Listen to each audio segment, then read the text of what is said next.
대한민국은 지금 중대한 기로에 서 있습니다. 윤석열 대통령 탄핵 심판이 헌법재판소에서 진행되고 있습니다.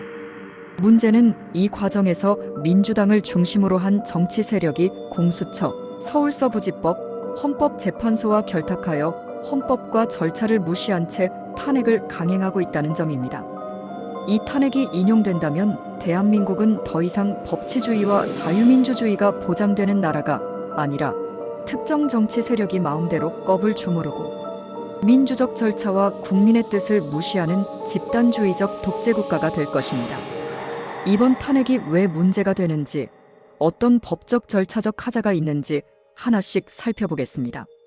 민주당의 반헌법적 탄핵 소추와 절차적 문제. 탄핵은 대통령이 헌법을 심각하게 위반했을 때 명확한 법적 근거와 절차를 바탕으로 진행되어야 합니다. 하지만 이번 탄핵은 그 과정부터 절차적 정당성을 상실한 상태입니다. 탄핵 절차를 무시한 국회 독단적 결정입니다. 대통령 탄핵 소추안은 국회 법제사법위원회의 심사를 거쳐야 하지만 민주당은 이를 생략하고 독단적으로 탄핵을 강행했습니다. 처음에는 대통령이 내란죄를 저질렀다고 주장했지만 이후 헌법재판소 변론 과정에서 이를 슬그머니 철회했습니다.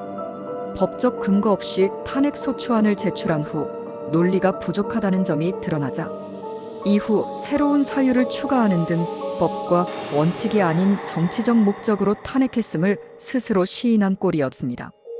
탄핵 소추안에 담긴 반자유주의적 반국가적 논리입니다.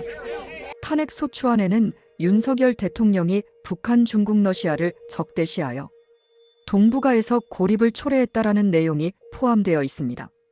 이는 대한민국이 자유민주주의 국가임을 부정하고 오히려 북한, 중국, 러시아와의 관계를 더 중요시해야 한다는 논리입니다. 외교정책은 대통령의 고유 권한이며 국민이 선거를 통해 평가할 문제입니다. 그런데 이를 탄핵 사유로 삼는 것은 대통령의 헌법적 권한을 부정하는 것입니다.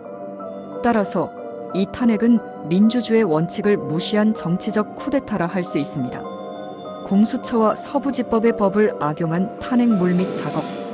탄핵 심판이 진행되기 전 이상한 일이 벌어졌습니다. 공수처와 서울서부지법이 정상적인 법 절차를 무시한 채 대통령 탄핵을 위한 사전 작업을 진행하였습니다.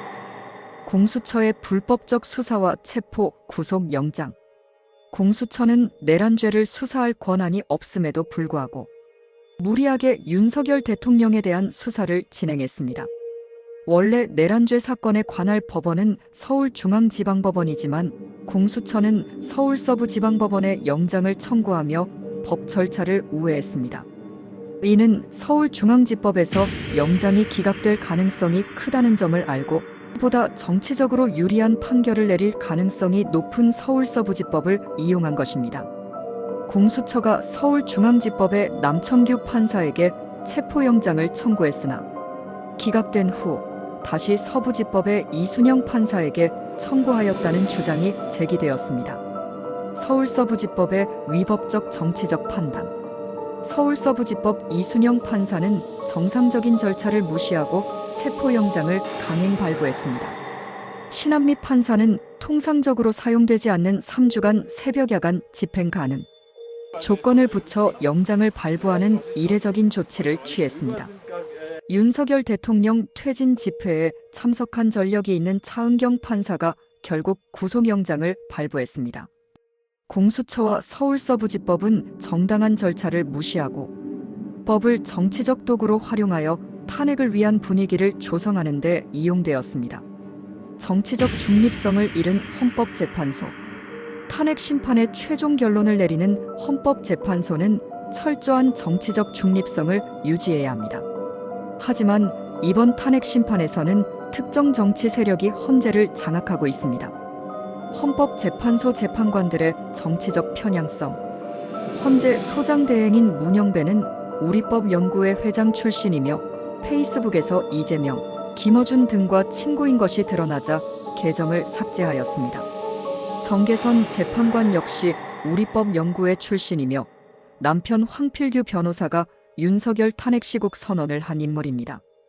이미선 재판관은 우리법 연구회의 후신인 국제인권법 연구회 출신으로 동생 이상의 변호사가 윤석열 퇴진 특위 부위원장으로 활동하고 있습니다. 정정미 재판관은 우리법 연구회 및 국제인권법 연구회 회장을 지낸 김명수 전 대법원장이 지명했으며 국회 청문회에서 대한민국의 주적이 누구인가? 라는 질문에 끝내 답변하지 않았습니다. 김영두 재판관 역시 우리법 연구회 및 국제인권법 연구회 회장을 지낸 김명수 전 대법원장이 지명한 인물입니다. 헌재의 편파성과 심각한 변론권 침해. 헌재는 윤 대통령 측 변호인단의 증인신문을 제한하며 변론권을 심각하게 침해했습니다.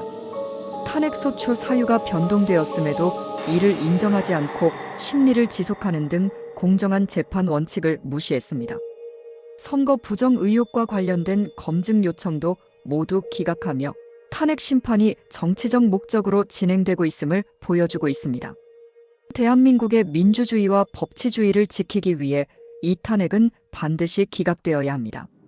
헌법재판소, 공수처, 서울서부지법, 민주당이 결탁하여 반헌법적 불법적 반국가적 탄핵을 강행하고 있습니다.